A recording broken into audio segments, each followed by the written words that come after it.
أعزائي الأحرار في كل مكان، أهلا بكم مع بودكاست عالم حر.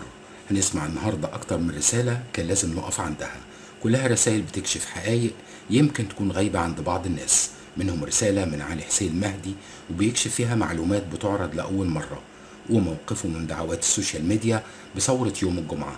رسالة بتكشف مؤامرات ضد بلدك من ضمنها اللاجئين.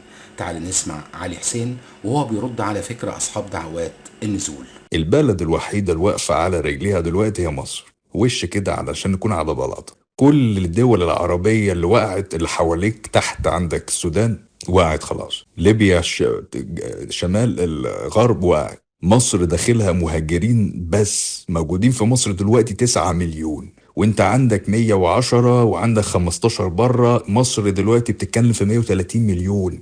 اي حد بلده وقع جاي عندك دلوقتي. طب دلوقتي انا شفت حاجات ووصل لي حاجات وقعدت مع ناس شفت السواد جاي، والحل الوحيد عشان نعدي الفترة اللي جاية دي نقف مع بعض ايد واحدة عشان اللي جاي. مش يعني خلاص اللي جاي ده دلوقتي انسى، ونخش بدل ما تيجي الفوضى لا وامريكا تخش. يعني انا في جملة اتقالت لي ان الفوضى لما تيجي مصر هيحصل حاجتين. لو حصل فوضى في مصر هيحصل حاجتين، اسمع بقى وركز. امريكا تعرفين طبعا في حاملات طيارات في البحر المتوسط، امريكا هتحرك حامله طيارات تخش قناه السويس، هتقول بدعوه بقى ان احنا ايه بنامن القناه والتجاره العالميه البتنجانيه وفي فوضى في مصر بقى، فقناه السويس اتاخدت منك انت، هيتاخد منك قناه السويس وسينا. مش هيبقى عندك بقى حد بقى، ما انت هتكون مشغول كل بيض بيضرب في بعضه، وعندك لاجئين ومهاجرين والسودان مفتوحه وليبيا مفتوحه والمخيمات هتبقى ليله سود. لما قعدت افكر كده في الموضوع، انا الاول كنت بقول لك ايه، الله انت اللي عملت كده. لا لا لا لا، نتكلم بقى، نهدى شويه بس، نهدى شويه.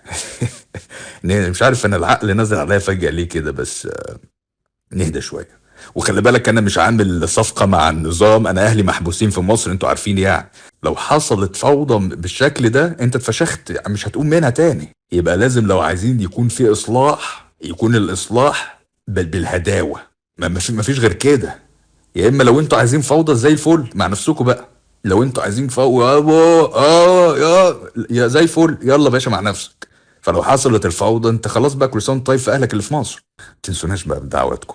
فأنا شايفة إن هو الحراك يتوجه ناحية تحرير الناس اللي في المعتقلات.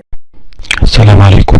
خطة النزول يا شعب مصر ويا شباب مصر بالأخص، المطلوب كالآتي: الناس اللي ساكنة جنب الأماكن الحكومية زي أمن الدولة، زي النقطة، زي المركز، زي المحكمة، زي الاستاد، وده مهم جدا، يطلع وينزل. شباب بس تنزل وتروح تقف هناك، وأول حاجة تعملها تقطع الطريق رايح جاي من جميع الاتجاهات، وتعمل حواجز عالية، وتكون على مرحلتين 3. أهم حاجة تكون الحجارة كبيرة بحيث العربية ما تعرفش تعديها ولا مطلعها، والناس تقف تحرس للحواجز بحيث مفيش عسكري يعدي، والعسكري اللي يعدي يعرف إن في حد مات من الناس اللي في الشارع، ممكن يكون أبوك أو أمك.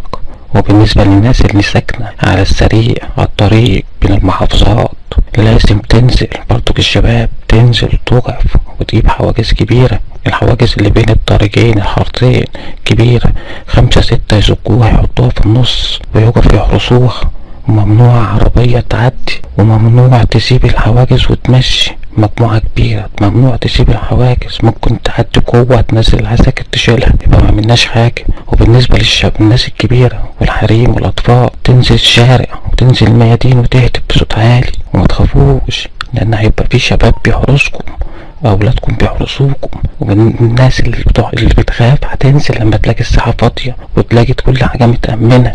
وبالنسبة لليوتيوبر وكل واحد عنده منصة، لازم تتفقوا على ميعاد.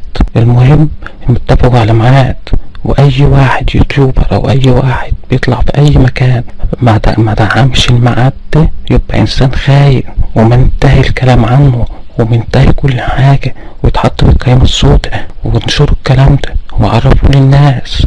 لازم تحددوا ميعاد للناس تنزل، والنزول هينزل الشباب الاول قدام مفازل الدولة، وبعد كده الناس الكبيرة هتبدأ تنزل ميادين. ده الصح والله المستعان. صباح الخير يا جماعة. خلاص هانت ان شاء الله، كلها ساعات عايزة اوصيكم يا شباب، وانتم مش محتاجين تتوصوا، على الثبات. اثبت وثبت اللي جنبك، حافظوا على نفسكم، حافظوا على اللي جنبكم، حافظوا على اخواتكم، حافظوا ما تخلوهمش ياخدوا حد منكم. كل واحد ما ينزلش فاضي يا جماعة، محدش ينزل من غير حاجة يأمن نفسه بيها يا جماعة، بالله عليكم محدش ينزل من غير حاجة يأمن نفسه بيها.